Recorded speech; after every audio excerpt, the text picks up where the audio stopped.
Hello there, this is Big Benedict. We're playing DmC Definitive Edition on Gods Must Die difficulty mode. And this is my guide for the Turbo and Hardcore variant of said difficulty for the aforementioned title. We are on...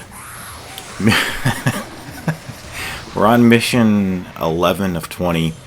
And the reason I laughed right there is because I'm trying to say these long introductions as seriously as I possibly can, with a lot of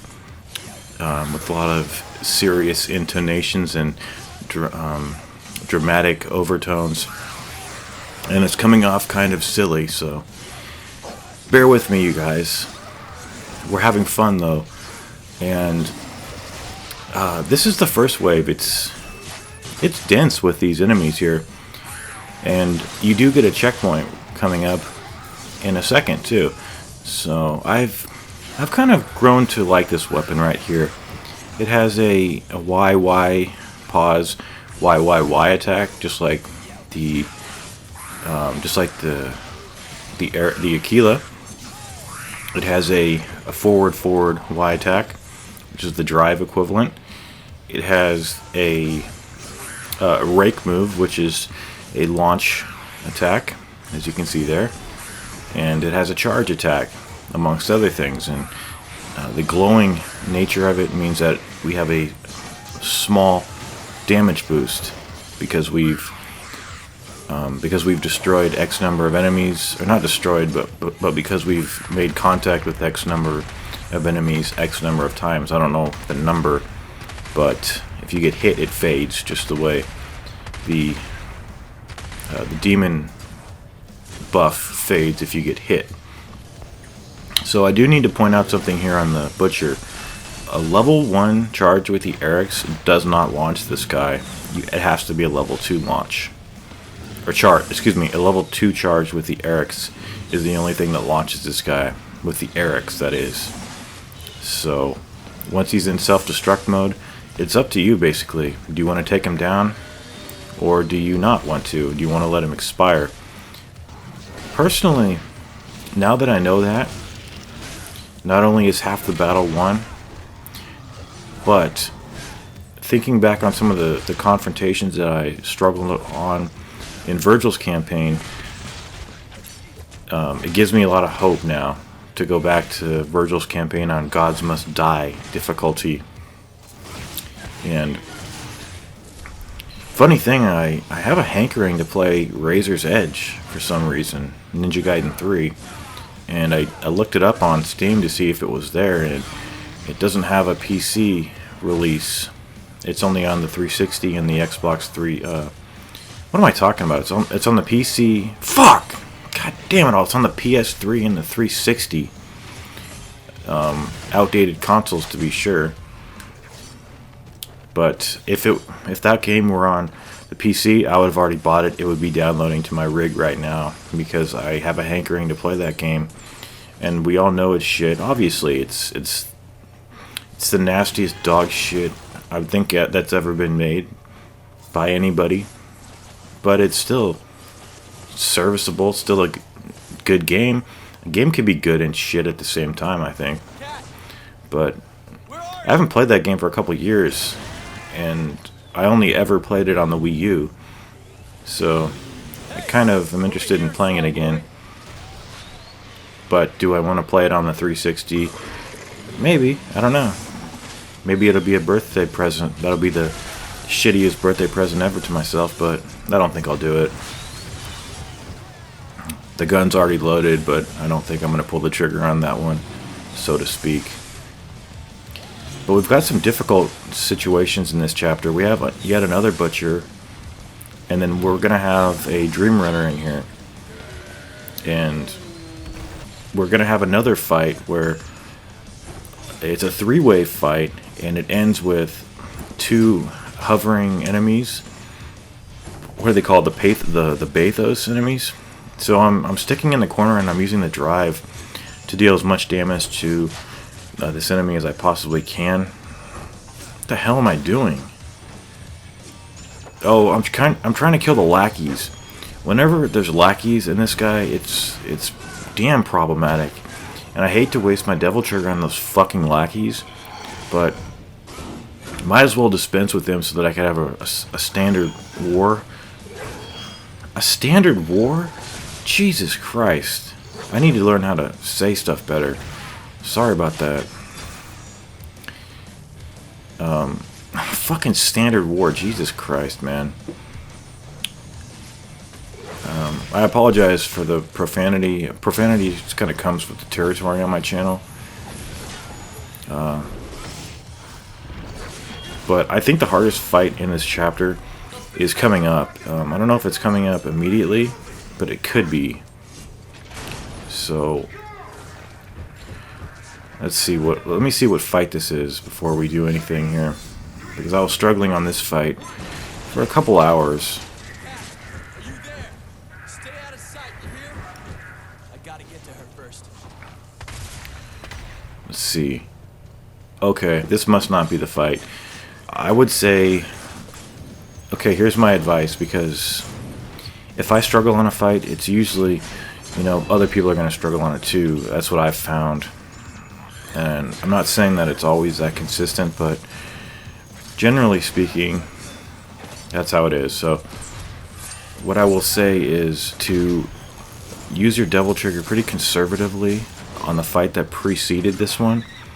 You know, even if you have to take out those lackeys with the devil trigger and you've got the dream runner to fight, I don't think it's hardly any difficult, like fraction of difficulty compared to the fight that's coming up.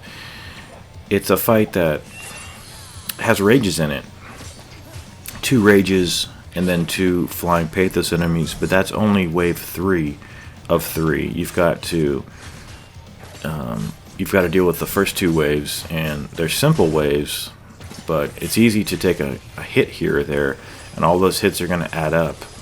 And with 3 hits killing you with a rage, it's going to be tough. Yeah, this is the fight. I was so relieved when this shit was over here. So what I'll say here is that see the flying enemies here. Not a charged shot, but an Eric's attack will kill them outright in the air. There's 4 of them. It's either 3 or 4. Sometimes I was counting 4. So what I'll say about those flying enemies is that as long as you're up in the air, they don't have any attacks that hit you, because all they do is throw bombs onto the ground. So as long as you're up in the air, and you know, provided that you don't fall onto the ground where their little detonation radius is with their grenades, you'll be okay. But this is the second wave, and sometimes the devil trigger flames that surround these enemies mask the attacks of the enemies themselves, and it's regrettable in that regard, because what you have here is a collection of lesser Stygians and about 3 of the Hell Knights, and they're all the same color, and they all have that fire around them. So what I'm doing here is just pure efficient use of the Trinity Smash on these guys, because I know the hardest wave is coming up, and admittedly it's a brief wave, but sometimes that brevity is simply you dying in about 5 seconds, because they pop up, they slash you, and you're dead. But if you manipulate this platform here, see what I was doing was, well, first of all, what I'm going to do is I'm going to get myself into a corner, and then throw as many drives as I can before they gang up on me. And then with them loosened up a little bit like that, I'm going to go after the flying enemies, take them out, and then activate Devil Trigger and use the Eric's. The Sledgehammer is a viable option too. See right here what happened is the camera is off of the main area, and they're not spawning until I put the camera on. So the good thing is I don't think they just jump up here. See, they have to go up the stairs. So you can manipulate it in that respect. The Arbiter is great for dealing massive damage, but sometimes since it's so slow, and sometimes, you know, if you commit to a hit, you're gonna get hit. just because of the nature of the attacks. But I'm using the Erics in the air to deal with these guys here. And then I'm going to keep the camera off them as much as possible. Then I'm going to jump up here and do charged attacks, as well as use the drive. So this is extremely stressful. So what I would recommend to you is, like I've been saying the entire game, keep the camera off them, go into a corner, use the drive, use the trickster evade to get that much needed boost away from them, and then keep coming back up here, throw the drive, and just keep moving around the room. Keep the camera off of them, use the devil trigger when you have it, and just do a few hits, back off. And this room is, you know, I could do this room again. I don't think there really, and you get a parry like that. That probably was the deciding factor of that I won this fight. But it gets even harder when there's only one left, because he starts doing his crazy spin, which takes off about 8 squares of your health gauge. So we're going to use the devil trigger and just smash him as fast as we can here. If you need any additional help, just always feel free to leave a comment, and I will respond to it in kind. But if you're really feeling gutsy here, you can parry the what I've been calling in the campaign that Blanca spin from, it's a Street Fighter reference, Street Fighter 2. It's a parryable attack, albeit its requirement is of extreme precision, and if you don't get it, you're likely to be dead unless you have a full HP gauge or close to it. But we're coming up on the final fight, and it's yet another difficult fight. So what's that, 3 fights in here that are pretty fucking hard. So the level 2 hit with the Erics, and how this works is that once the Butcher expires, you're going to have the Dream Runner coming in, and you don't want to have the Dream Runner come in when you have too many of these Frost Knights here, for obvious reasons. There's 3 health pods in this area actually, so you want to do the level 2 charge with the Erics, hit him in the air as much as possible. That will instantly put him into the exploding status, and then try to have him kill with friendly fire the Frost Knights that are left. And then from here on out, it's charged hits with the Erics. I do realize that you can use the Arbiter on this guy and try to, you know, evade his portal move, and then hit him with the sledgehammer. But he counters me too often for me to try to broadcast it as a strategy here, because it's not consistent, and he parries too much. Take care.